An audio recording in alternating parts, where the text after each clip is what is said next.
Thank you for inviting me to be part of this conversation. We're going to start with Dick as we kind of go through the post-war history of proliferation. Who got it? Who got the bomb? Why? Who didn't? Who used to have it and took it and got it taken away?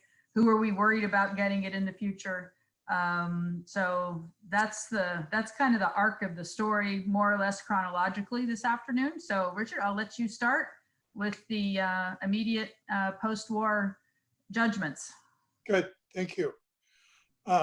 Before I begin talking about that, there was a news item in the New York Times today that I think was most opposite to what we're discussing here, which was that the 50th signatory to the Treaty for the Elimination of Nuclear Weapons was signed by Honduras, and therefore the treaty goes into effect, with the exception, sadly, of the 9 nuclear powers which have chosen not to sign it.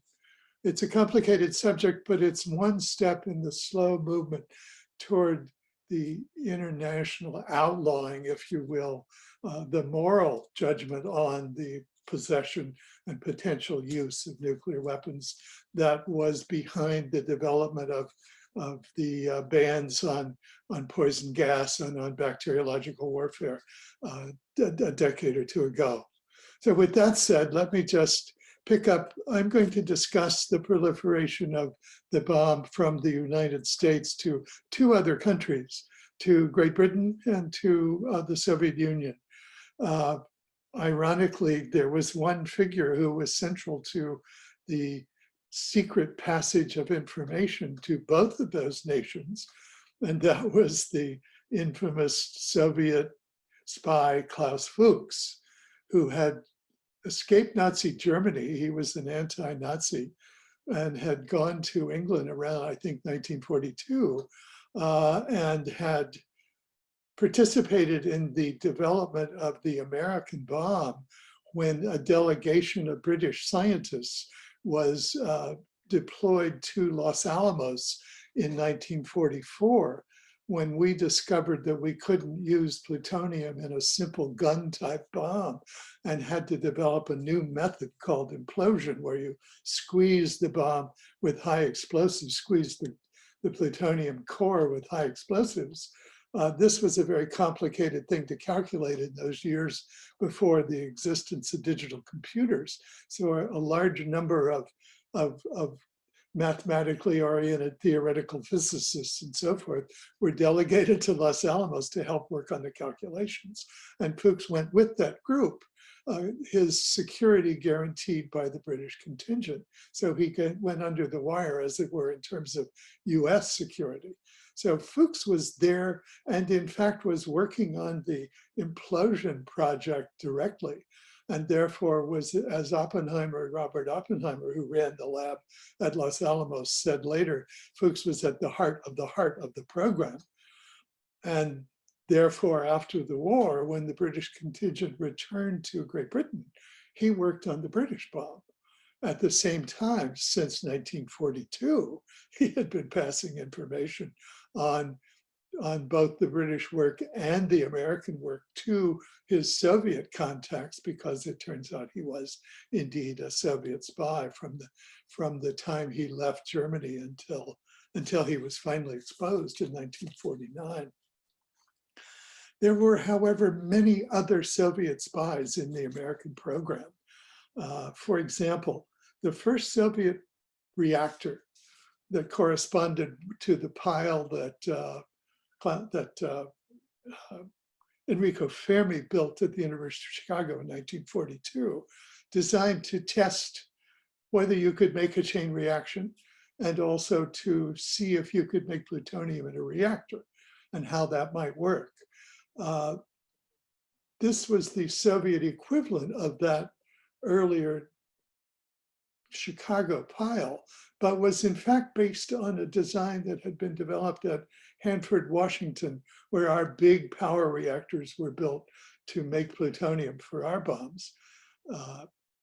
It was called the 305 Test Reactor. It was a small, nice reactor.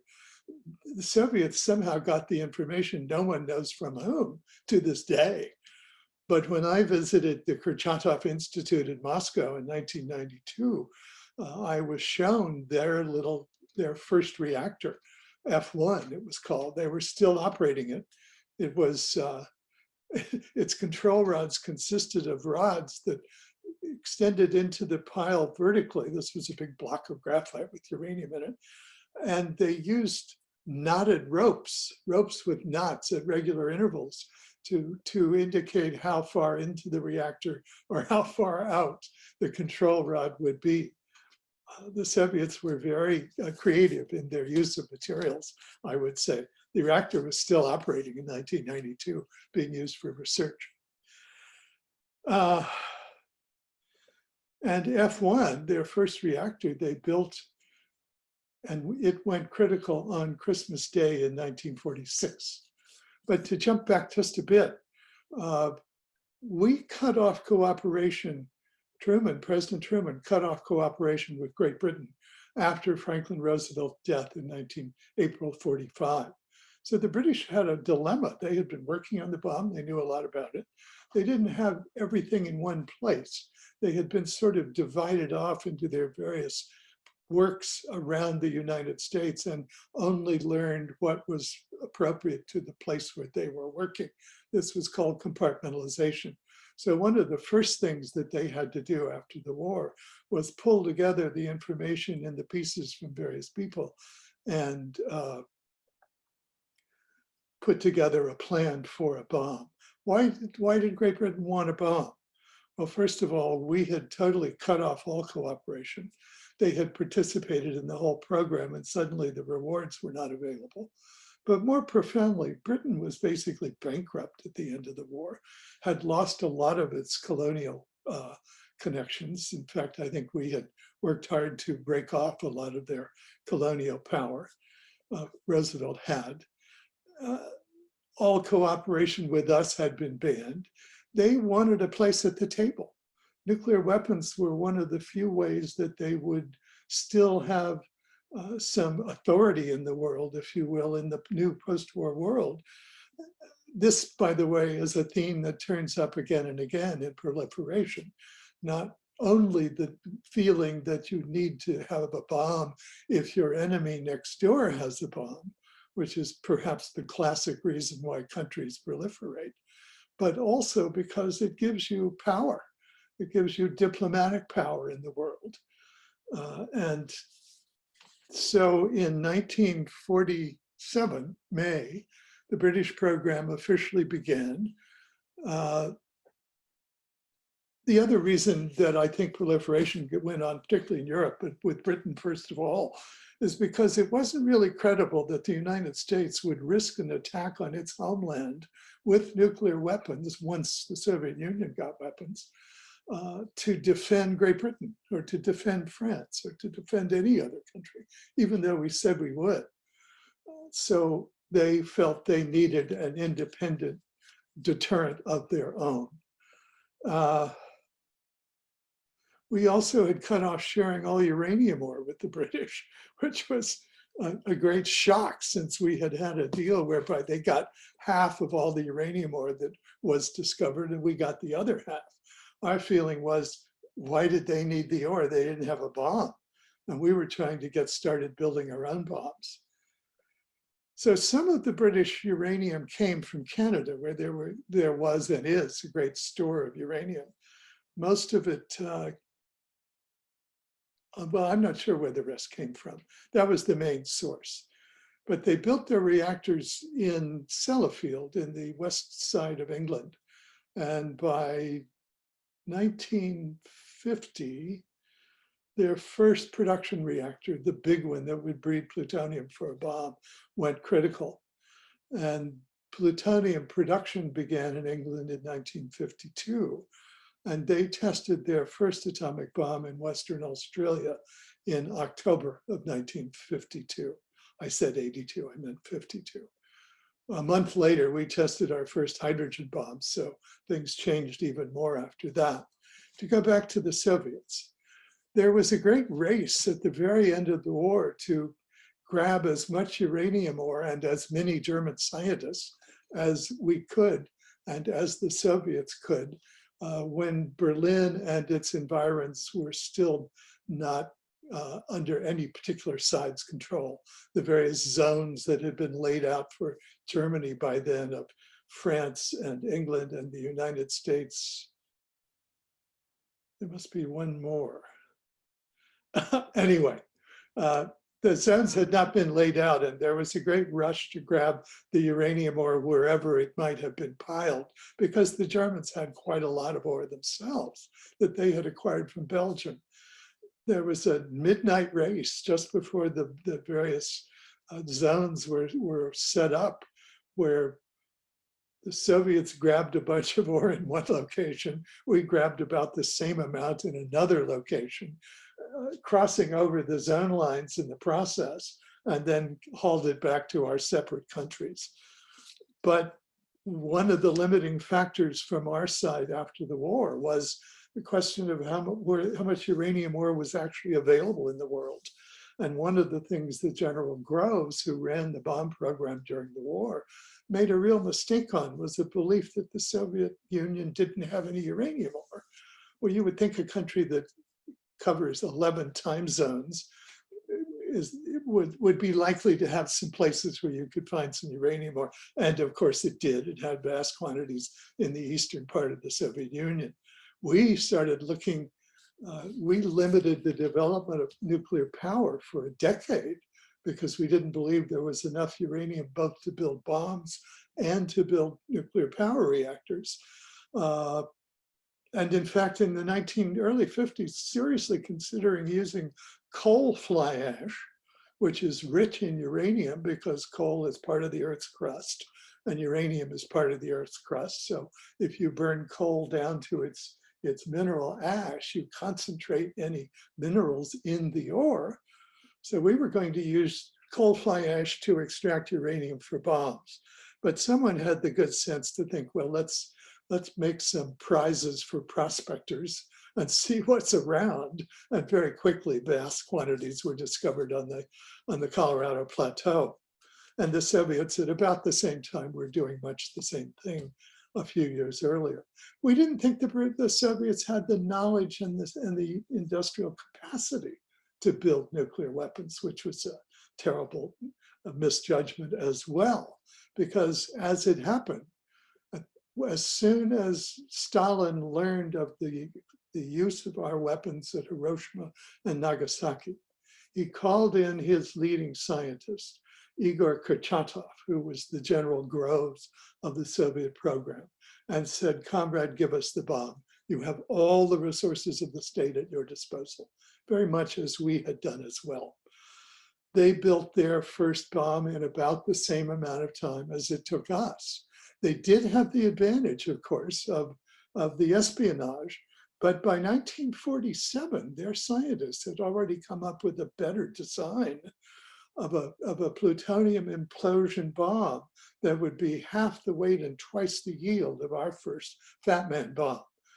But the tradition in the Soviet Union, as it had been in the United States 200 years earlier, was to steal industrial secrets from other countries and use the ones that you know worked. And Lavrenti Beria, that monster who had run the whole Soviet spy programs and the gulags and so forth, when the scientists came in and said, "We have a better design," he told them, "What do you want to be, camp dust? Give me the American design. I know it works." So the first bomb, as I learned from one of the Soviet scientists, they said, "We were concerned for our families and our own lives. Of course, we gave him a copy of your Fat Man bomb." The second bomb the Soviets tested was twice the yield and half the size of the first one. So they did indeed go with their design. We, in the meantime, had kind of lagged behind our own, if we had a schedule. There was the problem of who was going to control atomic energy and so forth. This all went through our legislature, and finally it culminated in the Atomic Energy Act, which left all of this control with the civilian government. By 1948, I think we had about 800 weapons. Once the Soviet Union tested its bomb, however, we really got going. And I will just throw in one number here. When President Eisenhower was elected, he started a program called Atoms for Peace. And it was a legitimate program, but it was also a cover. We built during President Eisenhower's 8 years, a total of 19,000 nuclear weapons. So he was not about to let any other country get ahead of us in nuclear weapons. In any case, by the early 1950s, there were now 3 nuclear powers in the world: the United States, the Soviet Union, and Great Britain. And all had followed more or less the same path and had achieved these goals in about the same period of time. Thanks. That's a great launch pad, as it were, to Tom's segment, where he's going to talk about the next 3 or 4 countries that joined the ranks of those who have the bomb. Tom, you need to unmute. Oh, unmute. Or as I said, the next 7 or 8. But first, let me just comment on Dick's point about the British seeing they would get a seat at the table with the bomb. In 1998, after the Indo-Pac tests, there was an emergency meeting in Paris of the P5, the 5 nuclear weapon states, the 5 permanent members of the Security Council. And Germany and Japan wanted to come. And they were told, no, you can't come. You haven't got nuclear weapons. Yes. So it still, I would argue, still distinguishes the countries that at least think they run the world and the rest. So it's politics. It's the politics that surround it, or maybe in a way equally strong as the explosion itself. And in any case, France was a bit different. They were comfortable not having the bomb as long as Germany didn't get it. The German occupation was very recent. And however, and also they could look to the US, which was by that time beginning to make bombs at what they called an industrial rhythm. And Britain was about to acquire the bomb.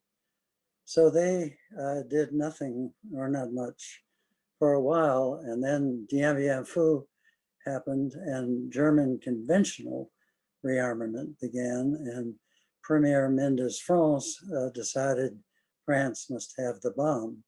And a paper was published at the time that's in the French government that said, we don't need this for military purposes, but it has technical advantages and prestige advantages, which will be useful to us.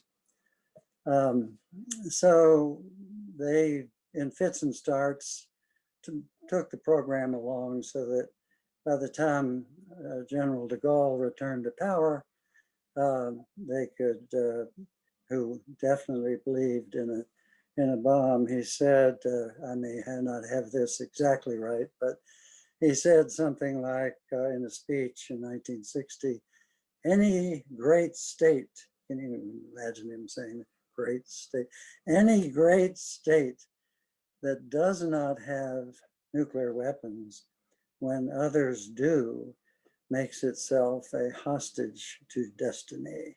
So he was determined to get the bomb, and their first test was in 1960. Their initial tests were in the Sahara, but then Algeria became independent and they moved to the South Pacific, where they did an enormous number of tests. And at one point I read the radiation level in Tahiti was 500 times the normal level, whatever you judge the normal level to be. In any case, that's the essence of their program. Next in line, I might mention Sweden, who wanted to be a powerful neutral that no one could push around. But after a time, they decided to choose a new fighter plane instead of the bomb and signed the NPT in 1968. Likewise, Switzerland, they wanted to have a bomb. In 1945, they wanted to be able to resist the Soviet Union like they had resisted Hitler. But, and there were two national referenda held, both of which had the Swiss public decidedly choosing to be a nuclear weapon state. But then they realized how expensive it would be, and you know the Swiss, so they signed the NPT in 1969. Then along came Israel that had completely different motives. It wasn't security, it wasn't prestige. As they saw it, it was survival of a small state in a sea of hostile Arab states. And they had an opportunity early on, well, not early on, but in a few years to move in that direction. In the 1956 war, they were invited to join, and Britain, France, and Israel joined against the Egyptians, and the British failure was British-French failure was soon in coming. The Israelis carried out their part of it and seized the Sinai. After it was over, even though the British and French had lost, the effort to prevent Nasser from keeping the Suez Canal, which is what had provoked the war, they said, you know, you promised us a research reactor for joining you in this. We did our part. We want that research reactor that makes plutonium. We'll buy it from you. And the French said, well, you're right. We did promise that. And they sold to them a very large research reactor, which made considerable amounts of plutonium. And they built it for them at Dimona. A large excavation was made there. And then Saint-Gobain Nucléaire, their supplier, sold also to Israel an underground reprocessing plant, which is also sited there. And Norway sold them 20 tons of heavy water. All of these sales, by the way, the contract said for peaceful purposes only. I guess it depends on your definition of peaceful. And in any case, that became a very, very significant facility in building nuclear weapons. John F. Kennedy was very concerned with Israel. He was of the view that nuclear weapons might sweep all over the world, and Israel would be one of the leaders to cause that to happen the way things seemed to be going. The CIA at that time was quite aware that there were Israeli scientists attending French tests in the Sahara. And of course, they could see with the satellites this huge excavation that was being underway near Dimona, at Dimona. He was essentially unsuccessful in doing this, but he worried that Israel is our ally. If we can't stop them, how can I say no to Germany? And but the Israelis put up a good front. They said it was just a small reactor for agricultural purposes, and our inspectors never really got past that, although certainly the CIA did, and they fully understood there was a nuclear weapon program underway, although they greatly underestimated its size. And by 1985, when you had the Vanunu revelations, Israel had a program and stockpile similar to France. A number of weapons, boosted weapons, and some believe the thermonuclear weapons, and it's only improved since. That was in the mid-80s. And the estimates that are published say 80 to 400 bombs. I would come out on the high side of that, but who knows? I guess they figure they only need so many. So it's a real major program. And then, since I'm bringing us up to Reykjavik days, I might mention India next. India, and oh, by the way, I should add about Israel, they never signed the NPT, and they never admitted that they had a nuclear weapon. Their status was nuclear ambiguity, or as they frequently used to say, we will not be the first to introduce nuclear weapons in the Middle East. No one quite understood what that meant, and I don't know if they knew either, but anyway, that was their position for a long time. And as an American diplomat, you were not allowed to even hint that Israel might have nuclear weapons. You referred to it as their unsafeguarded facilities, always. And then India, from a very early time that India was interested in nuclear weapons. Nehru made a speech to that effect in 1948, and they always had nuclear weapons in the back room, and they saw nuclear weapons, again, not so much as a deterrent against China later on, or even further than that, Pakistan, they were interested in it for the same reason Britain and France were interested. It gave them prestige. There was a Hindu name for that. I should have written it down, but I remember it begins with a V, and it means strong, powerful. And Vajpayee, when they finally did their series of tests in the late 90s, cited that and said, India now has this. And then there were additional reasons why they wanted the bomb. They wanted to demonstrate that colonial powers could have them, as well as the metropolitan states.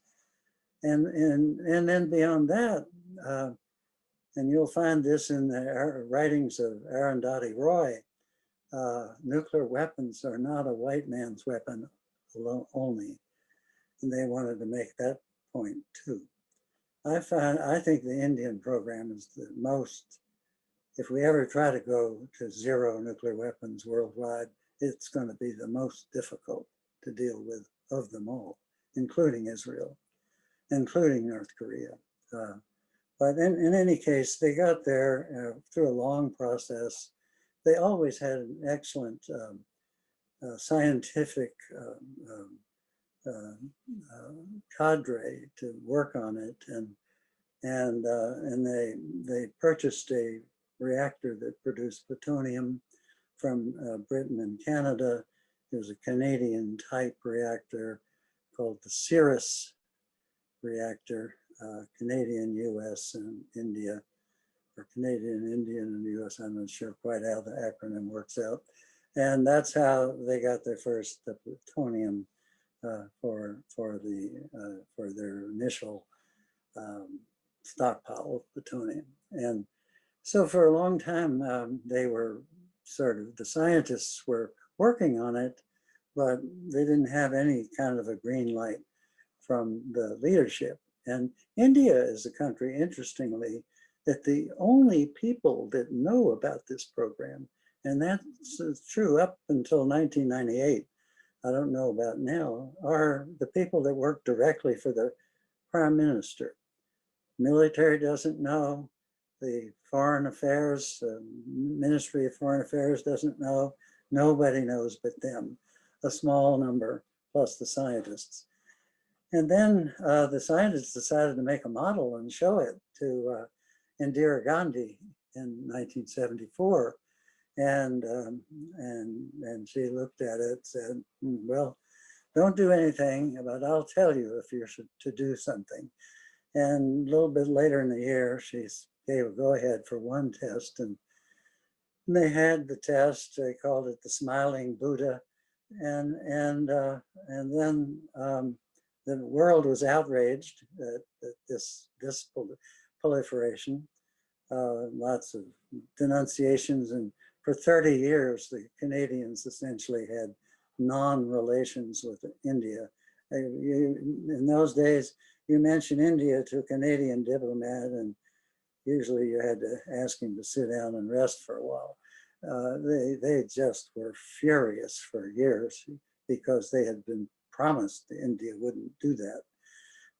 But then, having done the test, the Indians for years didn't do anything. The Chinese had their tests, were building weapons. And by this time, the Pakistan AQ-Khan program was underway, but they didn't weaponize.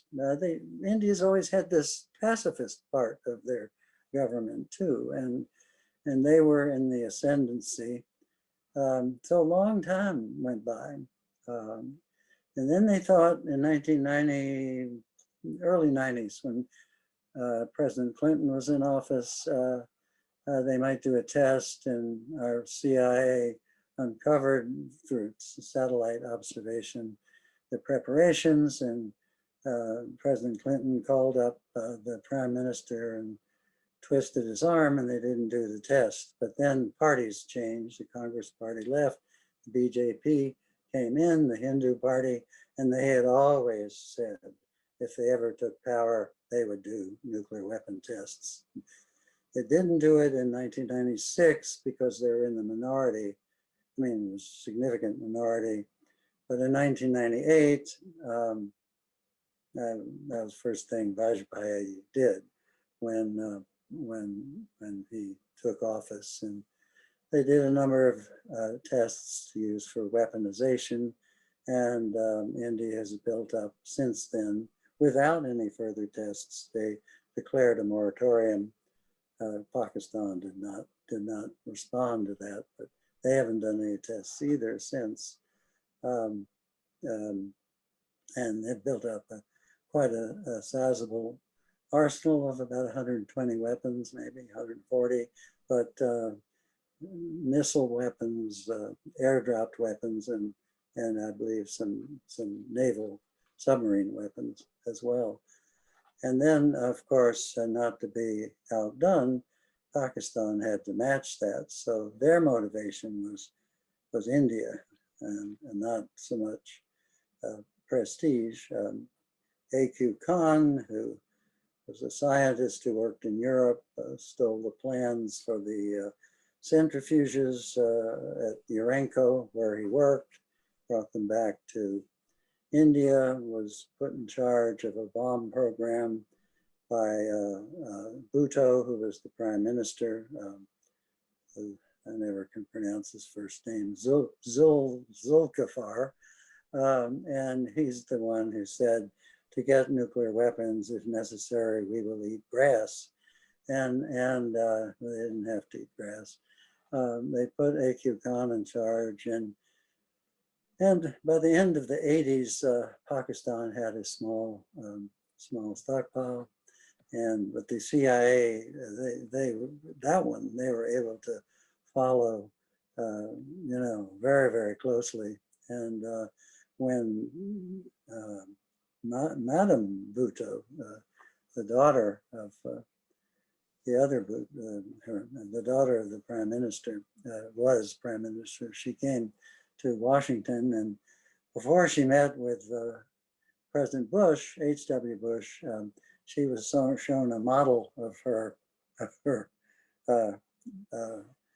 plutonium producing reactor and uranium and the separation facilities. And the CIA knew everything about the program. Tom, I think Alex was going to cover the India-Pakistan. We were hoping you would get us to Reykjavik. One more, just briefly on South Africa. Their program started in '74. First HEU in '78. There was that mysterious explosion in the South Atlantic in '79 that they assisted the Israelis with, but didn't have enough HEU then to participate. Then they ended up building 6 20-kiloton bombs. And when de Klerk came in as prime minister, he declared that he was going to end apartheid and end the nuclear weapon program. And he did so, and they joined the NPT in 1990. And I visited there with Susan Burke, my deputy, in my search for South Africa's vote to extend the NPT, and we had a lecture from them, and were shown the facilities of their weapon program. And they said, the reason we're showing you this is we want to persuade you that building these gun-type simple bombs is not very difficult. You don't need a big infrastructure. Any country almost can do this if it really wants to, and probably some national groups can do it as well. I just think that's kind of a nice thing to remember. Sorry if it went on a bit long, but there were lots of subjects. We could talk about this for a week or so with barely grazing the surface, especially with this set of speakers. So Dick, back to you to tell us a little bit about the drama in Reykjavik, and then we'll scoot forward in history. President Reagan had been thinking about abolishing nuclear weapons since 1945, when he joined the discussion or observed the discussion that was going on in this country around the issue of what to do with these damn things. So it had been in the back of his mind for years. When he was going to the convention hall to be nominated as president, he was asked by a campaign official why he wanted to be president. And he said, I want to end the Cold War and abolish nuclear weapons. So this had been on his mind for a long time. He had been, however, stymied all the way along by one problem as he saw it, which is the problem with his belief that treaties could be easily broken by a country that had signed a treaty. He'd read a book by a Hollywood lawyer called Treaties Are a Trap, and he'd kind of taken that idea to heart. So there was one piece missing in his whole vision of how you would eliminate all the nuclear weapons in the world. And that was how you protected yourself against cheating.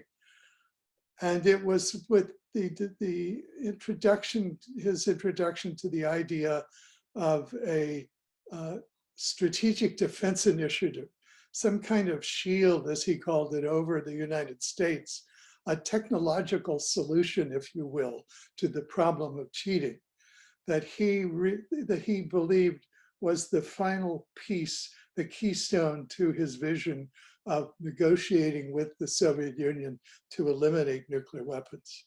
So he was primed. It's a little paradoxical because one of the first things that he did after taking office in 1981 was to double the defense budget, which terrified the Soviets. They were by then a really geriatric leadership, a pretty moribund economy. They really no longer were even able to feed their people with their own grain.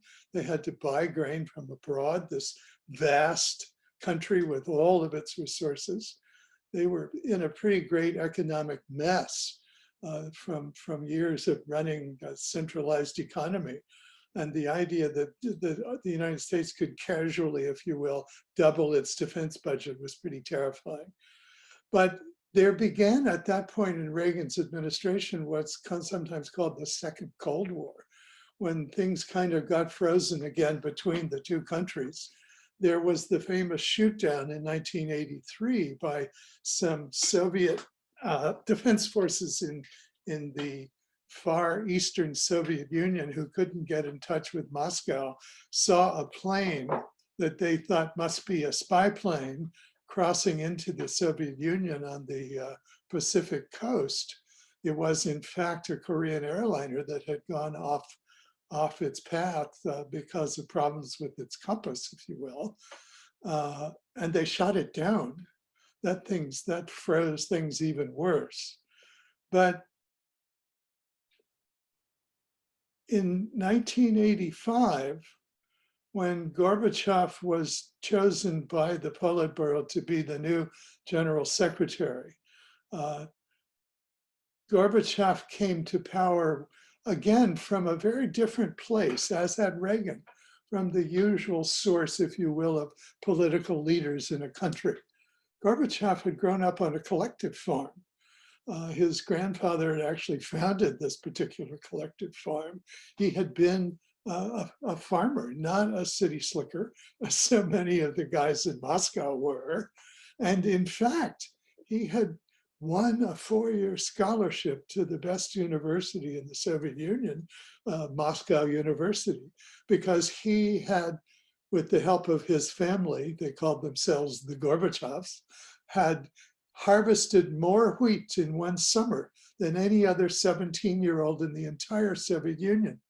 He was awarded an Order of Lenin for that, as well as this 4-year scholarship. And he always said afterwards that that medal was one that he cherished more than any of the other medals he ever got. So he was in fact the Minister of Agriculture in the Politburo when he was tapped to become the General Secretary. And that was partly because he was, hopefully, the Politburo hoped he was someone who could deal with this terrible economic crisis that the Soviet Union had, and particularly the problem of being able to feed the Soviet people. He himself was very aware that the country had neglected the agricultural side of its economy and all the people in the countryside for many years. I mean, the electrical grid, for example, was built from city to city, and the countryside was basically left out. It was all mud and ruin by the time he was elected to office. His concern was, how do we get the money? Where's the money coming from in the Soviet budget? And he had a different perspective, or he quickly acquired one, on the whole question of the Soviet nuclear arsenal and the arms race with the United States than his predecessors had had. He saw the possibility of ending the Cold War, and that would have to start with reducing or eliminating the nuclear arms race. And he was prepared to do that because he had learned from European sources, starting with Olof Palme, who was the Prime Minister of Sweden, and fed to him through his contacts with Germany, and in particular Willy Brandt, the idea of what was called common security, which was the idea that rather than go to the maximum defense system against your opponents in the world, you do the minimum.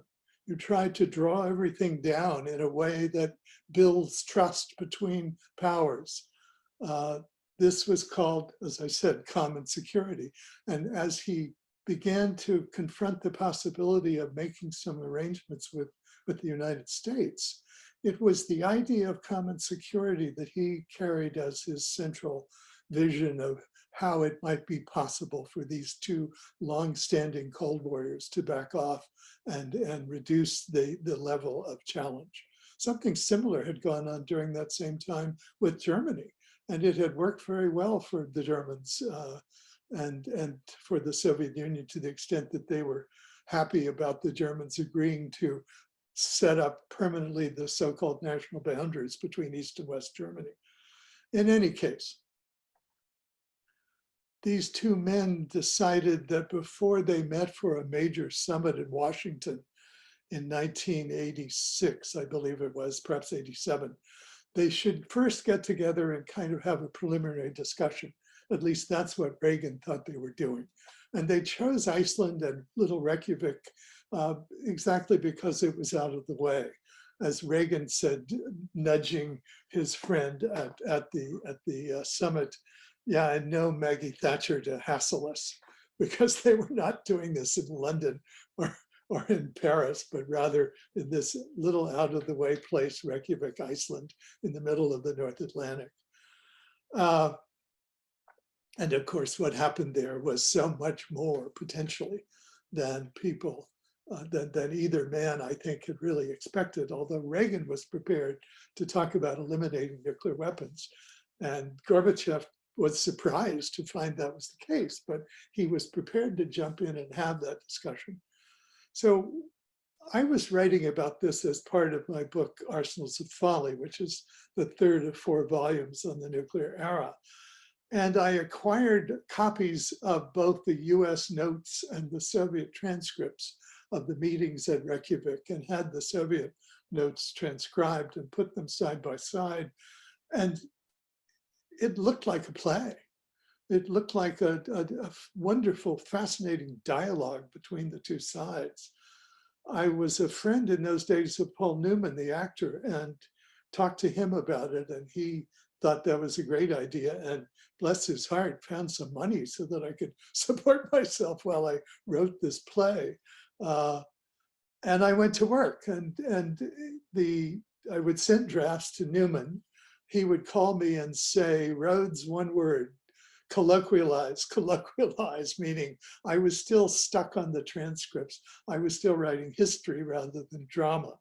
But I slowly got that play worked around until finally it was not 9 characters as it had been at the beginning, but simply the 2 men in a room together. But there's much of the dialogue that is in fact directly transcribed from the transcripts and or from various books that the 2 men had written, or in the case of a letter that Ronald Reagan wrote to Nancy in the middle of the night on the first night of the conference, telling her how much he loved her. That ends with the amazing signature. He called her good night, middle-sized muffin, he said. So I guess that was one of his terms of endearment for his wife. Much of what's there is in fact what was said or thought or written elsewhere about these 2 men as they struggled with this problem. And it was a classic case of the immovable object being met by the irresistible rock, because Reagan ultimately was not prepared to give up SDI. And Gorbachev's remit from his leadership had been, you can go as far as you want, as long as you can get the president to not test his SDI system in space. And Reagan was not prepared to agree to that, and Gorbachev couldn't go any farther. But as Secretary Shultz said later, there was more accomplished at that meeting than he had seen in the previous 25 years of negotiations with the Soviet Union. And it very quickly led to significant treaties between the 2 countries. And it really could be used or could be counted as one of the basic markers of the beginning of the end of the Cold War. Thanks, Dick. And obviously, Reagan is famous for having talked about trust but verify. Bonnie, we're going to turn to you to help us understand, why is it that this small number of countries have actually succeeded, and what role does verification play in that regard? Thank you, Laura. So I see we're at 3:28, so I'm going to keep my comments brief. And for me, I'm going to go through a bit of the Non-Proliferation Treaty. So we're going to go back a little bit to go forward and talk about some issues related to verification and safeguards and things like that. There's not much to say, I think, on NPT, because so much has already been said about laying the groundwork for why there was a desire to actually do something to reduce the chances of more countries developing nuclear weapons. Beginning in the 1960s, there was a lot of concern, as you've heard already, about the widespread potential of nuclear weapons. Nuclear technology was not pursued not just by governments, but by private companies as well. And plutonium was becoming easier to obtain. And then, of course, by 1964, we had 5 nuclear weapon states. And then, as was also noted, there was predictions of how many countries would develop nuclear weapons. There was a prediction of 25 to 30 nuclear weapon states within 20 years. So all of these, a lot of what's been said already, really had led to a desire for doing something, led by Ireland in a meeting at the General Assembly in 1961. That was the first country really to propose the Non-Proliferation Treaty. So with the negotiations that happened leading to the treaty, it was signed in 1968. And then, of course, as most of you know, it entered into force in 1970. And thanks to some folks who are on this call, including Ambassador Graham, the treaty was extended indefinitely in 1995.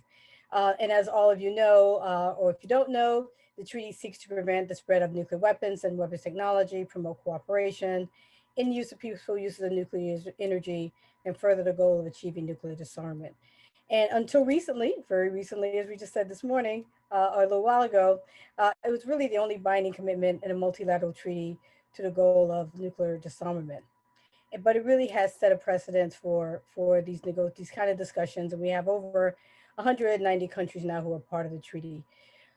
There are important relevant provisions of the treaty, of course, Article 1, that countries pledge not to transfer nuclear weapons or other nuclear explosive devices by the nuclear weapon states. The non-nuclear weapon states commit to not to acquire. Article 4, which is often highlighted, about the right of countries to develop develop research and production and use of nuclear energy.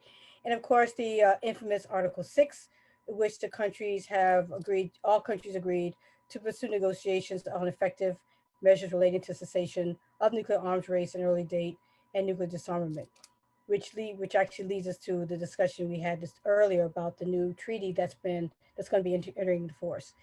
All of you know the 5 recognized nuclear weapon states: US, Soviet Union, France, UK, and China, all of which are, of course, permanent members of the Security Council. And you've heard about the countries who are not part of the NPT: India, Pakistan, North Korea, and Israel. One thing to highlight very briefly as I move forward, I know that we're going to talk a little bit about the Soviet Union dissolving, but I just wanted to spend a second on what happened in Lisbon related to the NPT, and just regarding the fact that when the Soviet Union did dissolve, there was a question about what was going to happen with the new nuclear weapon states, particularly since, which I assume Laura will cover, the START Treaty, which had just been signed. And then, of course, the Soviet Union fell apart a few months after that. And so there was a lot of concerns about what would happen, and obviously with nuclear weapon states. Regarding the NPT specifically, there was a concern about 3 new weapon states because they had acquired nuclear weapons, and what that would mean regarding the NPT. And so following discussions with all the relevant parties, meaning the US, Russia, Belarus, Ukraine, and Kazakhstan, the 3 latter countries that inherited some nuclear weapons, there obviously was a decision needed to what was going to happen with them regarding them being a nuclear weapon state, possible state powers, and the NPT, and how do you deal with START. So Russia did not exchange instruments on START because they wanted to make sure that the 3 new weapon states did accede to the NPT, which they did agree to. And as a result, like I said, I'll let Laura go into much more detail. But as a result, all 3 countries did sign onto the NPT as non-nuclear weapon states once they did get rid of their nuclear weapons. Belarus signed in 93, Kazakhstan signed in February 1994, and Ukraine signed in December 1994. Ukraine held off for a while because they wanted security assurances that they will not be attacked with a nuclear weapon. Moving on to the IAEA safeguards, when the treaty was negotiated on the NPT, there was a recognition that there would be a need to verify the use of a nuclear material globally. And the NPT, which is the centerpiece of global efforts to prevent further spread of nuclear weapons, there was a recognition that there's something needed to be done to make sure that countries did not violate the treaty. And Article 3 of the treaty does state that each non-nuclear weapon state is required to conclude a safeguard agreement with the International Atomic Energy Agency, or IAEA. And therefore, as a result of that, the IAEA developed safeguards. The objective, which is to deter the spread of nuclear weapons by early detection of the misuse of nuclear material or technology, and provide a credible assurance that states are honoring their legal obligations and that nuclear material is being used only for peaceful purposes. Technical measures are applied as a result of these safeguards by the IAEA on nuclear material and activities through which the agency can independently verify that nuclear facilities are not misused. There's several types of safeguard agreements. The vast majority are comprehensive safeguard agreements with the IAEA, concluded by the IAEA with non-nuclear weapon states. The 5 nuclear weapon states have voluntary safeguard agreements where the IAEA applies safeguards to nuclear material and facilities that the states have voluntarily offered, and the IAEA has selected for the application of safeguards. And then there's safeguards that's implemented on India, Pakistan, Israel on the basis of item-specific agreements that they have concluded with the IAEA. And the IAEA applies safeguards to ensure that nuclear material facilities and other items specified under those agreements are not used to manufacture any nuclear weapon. Safeguards consist of reports, inspections, inventory, design information, accounting information, record system information, and information on the transfer of nuclear material. Finally, as a result of some actions by NPT parties in violating their safeguard agreements, for example, North Korea displaying its contempt for the international community when it denied repeated IAEA requests for information and access, Libya, Iran, and North Korea, again, has secretly acquired centrifuge enrichment technology through illicit marketing. These covert acquisitions made the IAEA think about whether they need to do something to strengthen the safeguards because these countries had deliberately ignored their obligations. As a result of that, we have now the additional protocols, which are an expanded set of requirements for information and access to assist the IAEA in what it's trying to do to confirm that states are using nuclear material for peaceful purposes only. These protocols are not standalone agreements, but are protocols to safeguard agreements that exist, and they significantly increase the IAEA's ability to verify peaceful uses. And in 1997, the IAEA Board of Governors did approve the model additional protocols. And as of October last year, there are now over 136 states that have additional protocols in place. And you've probably heard a lot about these protocols. For those of you who have been following with the Joint Comprehensive Plan of Action, which is the agreement with Iran. So I think I'll leave it at that. I don't want to take up any more time. Laura, I hope I didn't step on any of your toes, what you're going to be talking about, but thanks for the opportunity. Well, thanks, Bonnie, for that race through some important topics. And, you know, one of the, I think, most important things to know about how effective that system was, which is that there's only been 2 major cheaters on the system in the form of Iran and North Korea. And there's no country that has acquired nuclear capacity under an additional protocol, given those extra inspection provisions that it provides. So this has been, you know, a remarkably effective system. Now, it's my job just to cover very briefly, and Bonnie hit the highlights of the post-Soviet question, which was the first time a nuclear superpower had dissolved and left nuclear weapons in the territories of subsidiary countries. It was almost 3,000 weapons that were, or over 3,000 weapons that were outside of Russia.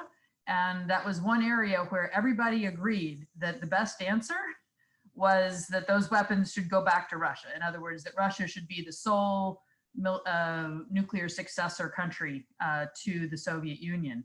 And what's remarkable is from the breakup of the Soviet Union in December of 1991, it only took 3 years, as Bonnie pointed out with the dates, for those 3 countries to decide that they were in fact going to join the NPT as non-weapon states, and to get that ratified. That's what they committed to do in Lisbon in 1992, but it only took 2 more years for them to actually get that ratification process through. And then by 1996, all of those weapons had in fact been removed. And that is a minor miracle in the context of the risk that we could have had. And if we think today of where our concerns would be, were Ukraine or were Belarus to still have nuclear weapons, given what's been going on in those 2 countries in recent years, we would have a very different understanding of European security if in fact there were still weapons located in those areas. The major factor in that was that US and Russia both agreed that that should be the outcome, and then US came, and many other countries eventually came forward with resources, technical and financial, to help those countries meet their commitments that they made in Lisbon and under the NPT and under the START treaty, to actually eliminate both to send back the warheads and to eliminate the delivery systems. And the only reason that that was able to be done on the time frame and with the level of certainty and safety that happened was because of the support that was provided, and if we're talking about the first half of the 90s, the vast majority of that was from the United States. The program got much bigger over time with many more other countries involved. So that is a unique moment in history, and one that could have gone a very different way with very different outcomes from what we have now that may have been significantly more risky. Alex, I will turn to you to bring us into the modern age with some of the stories of near misses and worries that we have looking into the future. Thanks, Laura. Again, we'll try to go through quickly to make sure there's time for questions. First, thanks so much for the opportunity. It's great to be speaking with everyone and these esteemed panelists. So when the Cold War ended, the fear of nuclear war between Washington and Moscow dissipated a bit, but the nuclear threats actually grew more complicated and dispersed. First, we have the 2 countries that went nuclear. In South Asia, we had the long simmering conflict between India and Pakistan. But in the late 90s, it evolved into a long simmering conflict with nukes. India, as Ambassador Graham noted, was already a nuclear state, testing its first nuke in 1974. Pakistan took a while to follow, but they were persistent, testing their first nuclear weapon in 1998. In the aftermath of Pakistan going nuclear, tensions between the 2 ratcheted up, with the 2 countries coming to repeated blows in Kashmir in the late 90s, early 2000s. The world was really holding its breath. Studies have shown that even a small nuclear exchange between India and Pakistan could kill more than 20 million people in a week. And then if a nuclear winter is triggered from that exchange, nearly 2 billion people in and around the developing world would be at risk of death by starvation. So quite a danger there, which is surprising that even though things have cooled down, skirmishes and outright armed conflict continue today, with the world still mostly a sort of a passive observer as the 2 countries continue to eschew activities that would really control and stabilize their strategic relationship. So something we need to continue working on. Pakistan, for its part, mostly through the work of, as Ambassador Graham mentioned, the infamous AQ Khan, was also really great at helping other countries pursue nuclear ambitions, including North Korea. Having flirted with proliferation for years, and despite valiant efforts by the Clinton administration to stop their nuclear program advances in the early 90s, North Korea withdrew from the Nuclear Non-Proliferation Treaty in 2003, began building their nuclear program in the open. There's still a little debate that goes on today about whether or not their withdrawal from the NPT was legal. But the agreed framework, the agreement that had been in place through the Clinton years was chucked by the Bush administration. They thought it was a bad deal. Instead of trying to improve on it, they just threw it out. Then they spent pretty much the rest of their time in office trying to get back into a deal like that. President Obama worked to get a deal too, had some movement forward, but really nothing lasting. And then President Trump, as most people know, took a more unorthodox approach, meeting directly with Kim Jong-un, exchanging love letters. But unfortunately, that hasn't actually yielded fruit either. And now North Korea has continued to advance its nuclear and missile program, has a small arsenal and the means to deliver those weapons, far away, including to the continental United States. So those are the countries that officially went nuclear. But we have other proliferation attempts that fell short. Libya, Syria, Myanmar all pursued programs reportedly and were thwarted through diplomatic action and military action. But then there was Iraq. Their dalliance with the nuclear program, even though they had abandoned it by the early 2000s, led eventually to the US invasion of that country under what we now know were false pretenses related to the existence of an active nuclear program. And then there's Iran. You've probably heard their nuclear ambitions discussed at length in the news. They were sometimes lost in the fray of that discussion, is that the start of the nuclear program in Iran actually goes back to the US, selling a research reactor to the country when it was still controlled by the Shah. My old boss used to joke that nuclear energy capacity is could be seen as a nuclear weapons starter kit, which is exactly why we have to be very careful about who we sell reactors to and why.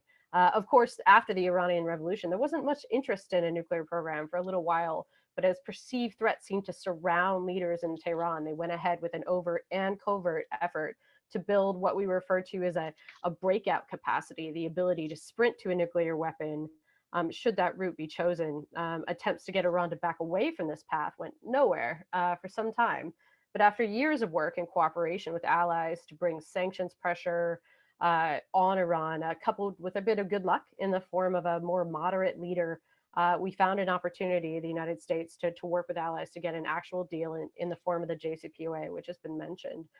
That deal blocked all feasible paths to an Iranian bomb. Despite the fact that the deal was working, and in contravention of the advice of our closest allies and actually some of the president's own experts and cabinet officials, he decided to abandon that agreement.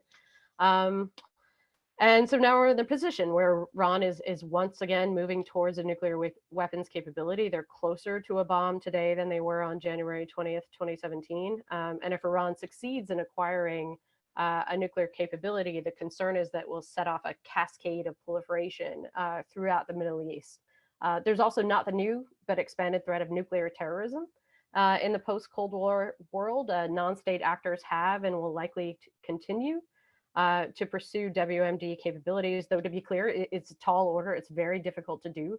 Still, the threat being as serious as it is, there have been a lot of efforts since the end of the Cold War to prevent the acquisition of WMD by non-state actors, none as fulsome, I think, or successful as the Obama administration's nuclear security summit process that was actually led by Ambassador Holgate on behalf of the president. And I definitely suggest asking her a question or two about the absolutely Herculean effort to lock down nuclear weapons and material around the world. So if there's one thing you take away from modern proliferation threats, it's that we have to keep investing time and money into these efforts every day. Countries, international organizations will have to continue to work to limit proliferation through diplomacy, agreements, sanctions, security guarantees, and yes, perhaps even military force. In my view, when no other option remains, and that should really be the last possible resort. But also, non-proliferation working means nothing is happening. So you can understand why it doesn't always make headlines. But even though we should take it as a win that we have 9 nuclear weapon states instead of 39, preventing proliferation is a job that will never, ever be finished. which is why it's so important for people to understand why we're doing it and continue to support it. So I'll stop there. So we have a little bit of time. What a great way to end the formal portion of the comments, Alex. It's kind of hard to build a career on making sure nothing happens. But we've all, in a way, in one way or another, done that. Now, of course, making sure nothing happens means making sure a whole bunch of other stuff does happen. That's where the hard work, the day-to-day work of my colleagues on this call and so many others who in this country and around the world are contributing to making sure nothing happens.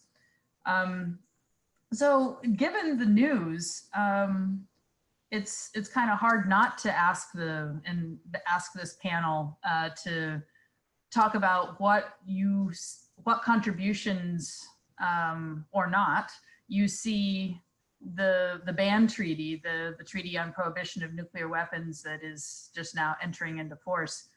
Is that a benefit to preventing future proliferation? Is it a problem? What does it represent? Let's just have a little round robin around that. Tom, why don't I start with you? You need to unmute, Tom.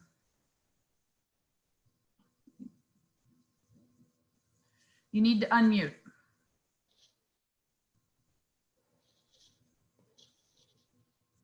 There we go. There we go.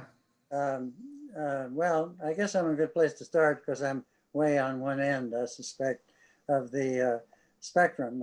I don't think the ban treaty will be helpful. I think it'll be harmful. I come from years in the government complaining about the Indian proposal of time-bound disarmament and how that's something we can never agree to. And still today, some people, either formally government or well, I guess they're all formerly government these days. It's just, I mean, some government officials, and I guess I share that to some extent, look upon the ban treaty as sort of insulting. And it's built on a disregard and lack of appreciation for what the P5 and other countries have tried to do. I just can't imagine that it's going to get us closer to eliminating nuclear weapons by alienating all the countries that have them and their allies. But, I could be wrong. I hope I am wrong. I don't usually bet against you, Tom, but, I'd love to be wrong about this too. Alex, you were talking about, some of the current proliferation threats and the countries we worry about. You didn't mention Saudi Arabia or some of the other countries in that region. Does this treaty offer any way for them to manage that threat? Have any of them signed this treaty? No, they haven't. And I'll be totally honest, process and verification are like my Valentines. And so one of my concerns about the TPNW is that the process to create it was rather acrimonious. And the verification measures fall a bit short. And one of the ways in which that's the case is the additional protocol, which you and Bonnie discussed. Under the terms of the treaty, nuclear weapon states that would join the TPNW would have to adhere to the additional protocol, but non-nuclear weapon states, so states that don't currently have nuclear weapons, don't have to accede to the additional protocol, which means countries like Brazil, Egypt, Saudi Arabia, Argentina, Venezuela, Syria, Iran, they could join the treaty without actually adhering to this much more stringent verification mechanism that we put into place, to keep countries from going nuclear. So that's one of my concerns. What I'm hoping that we can do is countries that don't support the ban treaty and countries that do see that our goal in the end is the same. Everybody who is a party to the Non-Proliferation Treaty has agreed not to pursue nuclear weapons. Nuclear weapons states agreed and committed to pursue disarmament measures in good faith. We have the same end goals. So even though we're having a bit of a process problem, we can work together to find pragmatic ways to further disarmament goals, even if we don't love, each other's preferred kind of method to get there. Bonnie, how does this look from your point of view, and in particular, given the topics that you covered, what does TPNW mean for the NPT and for the IAEA? Yeah, thanks, Laura. I mean, I don't know if I can add much to what's been said. I mean, even on the one side, is you have Article 6, and you obviously had desire by countries to fulfill Article 6, and that it's always good to fulfill treaty obligations, and it's always good to have a clear indication that there are countries that seriously do want the world to be rid of nuclear weapons. But the concerns are pretty much the same that both Tom and Alex have said regarding.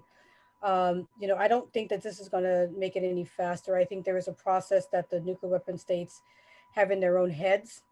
It's obviously one that is not acceptable to a lot of the world. And we also have our own challenges now with our own issues with START and things like that. But I don't necessarily think that's going to make them go any faster. So I mean, and I think that was always one of the problems in not having them part of the negotiations, much less signing the treaty. So I can reiterate the concerns about it. But I guess I'll just leave it at that. Thanks. Well, Tom, it looks like you weren't quite the outlier that you thought you might be. Dick, how does this look from a historical perspective to you? I'm an amateur here and you're all professionals. So the only thing I want to add is if there's any parallel at all with the abolition of slavery over the 19th century, there had to be, this was necessary but not sufficient. There had to be a change in the general moral judgment about slavery on the part of various countries, England most notably, the United States as well, but in a somewhat different context and much more brutally. Before the practical considerations that you've all raised could really find the motivation from the general public. And if this is part of that, then I think it has some value. There has been a general effort to kind of crowd out nuclear weapons. Tom knows about this because he's worked on it, to pass as many treaties excluding nuclear weapons from various zones of the earth as possible. And I think this perhaps falls a bit in that category. But beyond that, it's clearly not sufficient to do the job. Well, as I listened to the story that was told today, I was kind of keeping a list of reasons why countries decide to get nuclear weapons and reasons that countries have decided not to get nuclear weapons. And I wonder if these are instructive. The issues around politics of being technologically demonstrative, the need to have a military advantage or a deterrent, the creation of prestige of one's status in the world, as well as kind of a mix of anti-colonialism and nationalism. And many times it's multiple of these, and there's never just one. The reasons that countries haven't chosen the nuclear weapons path has been either the cost or the opportunity cost. Your story about the bomb or the fighter, Tom, in Sweden's case, I thought was quite instructive in that respect. That can also relate to sanctions in terms of imposing costs. There's treaty obligations, which I think is a big part of what we've been talking about. we didn't talk about Japan's, process of judging its nuclear weapon status and the questions that have arisen at times in their government. But certainly one reason they haven't proceeded down that path has been their own experience of having been attacked. Hopefully they're the only country for whom that's a motivating experience. But there's certainly uses of force short of nuclear attack that have terminated other programs. There's the diplomatic